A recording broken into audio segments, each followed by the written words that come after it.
বিজ্ঞান বলে আমাদের মাথার মধ্যে প্রায় 2 কোটি নার্ভ আছে, 2 কোটি তার আছে, চিকন তার আছে।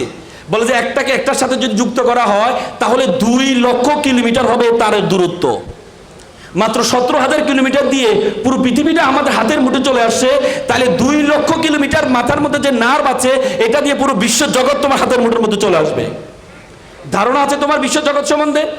এই পৃথিবীর আয়তন হচ্ছে 52 কোটি বর্গ কিলোমিটার। এই 52 কোটি বর্গ কিলোমিটার পৃথিবীর মধ্যে 7টা মহাদেশ, 8টা মহাসাগর আছে। এই যে 52 কোটি বর্গ কিলোমিটার পৃথিবীটাকে আমরা যে সূর্যটা দেখতে পাই, এই সূর্যের মধ্যে যদি ঢুকিয়ে দেওয়া হয় তাহলে 13 লক্ষ পৃথিবী ঢুকিয়ে দেওয়া সম্ভব। ডু ইউ ইমাজিন এই বিশ্ব জগৎ কত বড়? সূর্যটা যে একটা নক্ষত্র, আল্লাহ তাআলা বলছে আমি মিলিয়ন মিলিয়ন নক্ষত্র বিশ্ব জগতের মধ্যে আছে। এই বিশ্ব জগতের মধ্যে আল্লাহ তাআলা তোমাকে আশরাফুল মাখলুক, তোমাকে আমাকে আশরাফুল মাখলুকাত সৃষ্টি সেরা হিসেবে সৃষ্টি করেছেন। আল্লাহ তাআলা কোরআন বলছে কুনতুম খায়রা উম্মাত, you are the noblest nation, you are the best nation.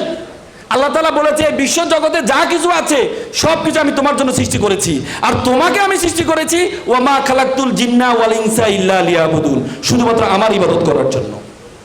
বিশ্ব জগতে যা কিছু আছে everything created for the only worship of Almighty and all other thing created for us, আমাদের জন্য, আমাদের জন্য।